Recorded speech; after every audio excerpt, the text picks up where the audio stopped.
Hi, hello. Welcome back to my channel. I'm so glad you're here. We are going to chat today, just a quick little chat about imposter syndrome. I just kind of want to normalize the feeling and give a little bit of personal stories, of course, because I do love sharing. And of course, as usual, if we were to have a sponsor of this channel, it would be my artwork and my crochet and just the fact that I like to make videos and that you're here watching them. That's really that's like all I could possibly ask for. That anyone is watching this is super cool. Thank you very much. I appreciate it. If you want to do more, if you want to see me do more things between art and mental health stuff, like and share and subscribe. I think those are the words, right? Okay. So let's get into it real quick. What is imposter syndrome? What is it? Imposter syndrome is the feeling that you are not expert enough, you don't have enough knowledge in the thing that you're doing compared to like your peers or whoever else is in the field with you. So this could be in so many different situations. A lot of people feel this in like when they're playing sports, they feel like, oh man, like I'm just kind of barely making it, or I have to kind of like fake it till I make it, that kind of feeling. And there's also so many other things that come about because of this. A lot of the times when people feel like they're an imposter, like they're not, essentially, it's kind of like they're feeling like they're not good enough. And sometimes that is generally in life. I have had imposter syndrome about being, about like basically being a human, which is really silly, but I do relate to the idea of aliens. And then that's it too. Like I am sorry, there's a mosquito flying around. I just noticed. It's like on my camera. It bit my elbow already, so I am ready to attack it. This thing is it's a big mosquito. It's like just flying around my leg. Oh, can I get it? Ah, sorry. It was on the teddy bears. Okay, I'm sorry. This is ridiculous, as per usual. I'm always a little bit ridiculous, and I think that's kind of the joy, right? Like we should have a little bit of like making an effort to not be someone I'm not, because that is, in my opinion, one of the best ways to overcome the imposter syndrome feeling. Another time that I have experienced imposter syndrome is literally right now. I'm about to start my career as a mental health professional, and I have always had a hard time with my own mental health. So it feels almost like, how can this girl, this woman, okay, yeah, how can this full grown woman who has always had some kind of struggle with her mental health, how is it that she is going to be able to support people who are in need of mental health services? How is that person going to handle it? Because if they're already having a hard time with themselves, how is it possible that they could possibly hold on to other people's history, their narrative? How could that person do a good job with that if they are still working on things themselves? Is that possible? What do you think? What do you think?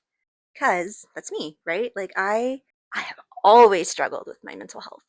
Like for example, as a young teenager, I was diagnosed with dysthymia, which is not a diagnosis now, but basically what that is like long-term depression. You have to have depression symptoms for like much longer than the 2 weeks that you would for a major depressive episode. But also, you get something called double depression, where you have major depressive episodes and in between that you're just kind of like down below average mood, etc. And then you have like an actual episode and you go even further down. So feeling things like joy and happiness have felt kind of fleeting to me until I realized that it's not quite maybe what I expected joy and happiness to feel like. Like joy and happiness to me are not as long lasting of feelings as is, something like shame or something. But I'm also working on that, because the more positive experiences I add to my repertoire, the more that I can add positive stories to my own personal narrative, the more like examples of that I have in my brain to come back to when I am feeling a certain way about things. I can like pull up a memory that's like, hey, remember that one time though that like you did this and it was actually really good. It wasn't, nobody laughed at you, nobody thought you didn't know what you're talking about, and actually you usually do know what you're talking about when you speak. So anyway, just trying to learn to reassure myself using actual evidence has been really helpful, because I will, like, I don't respond well to people just BSing me. It's totally impossible to BS myself. That's not That's not a thing that I'm capable of doing. I have to be honest with myself, and the most positive way to be honest with myself is to remind myself of times that it has worked out. And oh my gosh, sorry, that mosquito's back. I am gonna get this mosquito. I hate it though. He flies like over the black dresser, and I can't see him anymore. And I just like hear it buzzing. It has that like really light buzzing sound. Since it's so quiet in here, I can definitely hear it. And then it stops. I'm like, where did you land? Okay, sorry, I'm like literally just been itching my elbow. I know it looks like I'm like holding myself, but like I have a big old mosquito bite from this mosquito that's flying around, and so I'm just like literally, I'm not itching it. I'm just like pushing on it.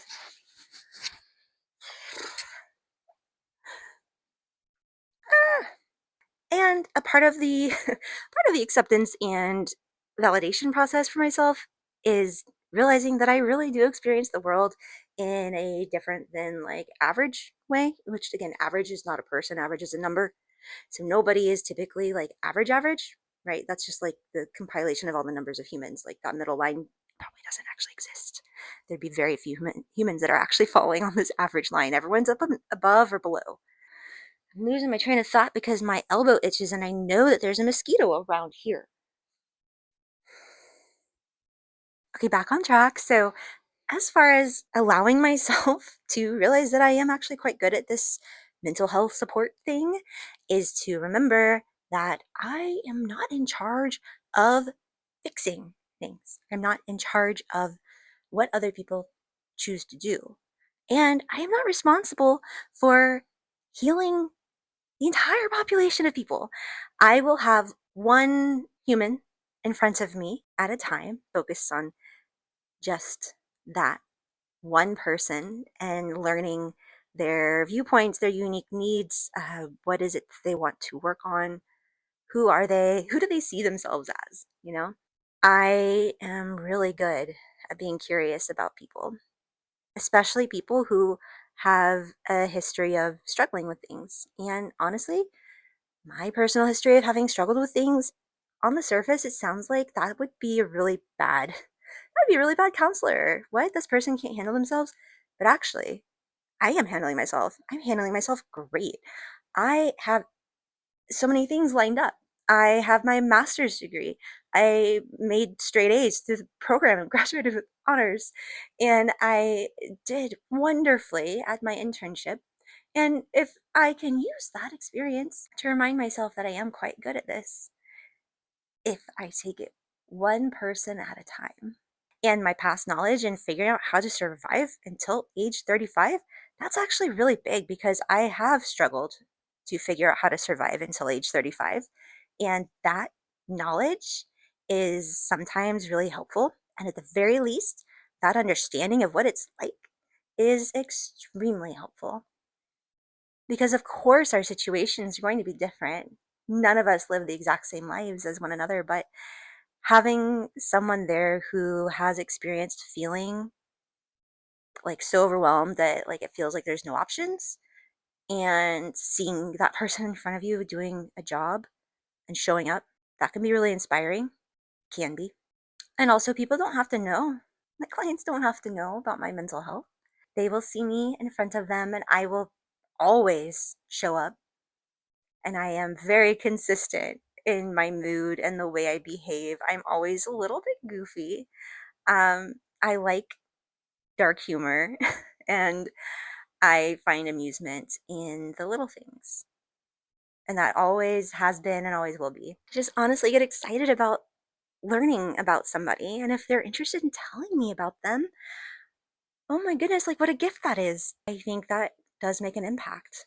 The curiosity and the listening. Like those two things alone are really, unfortunately, hard to find in this like social.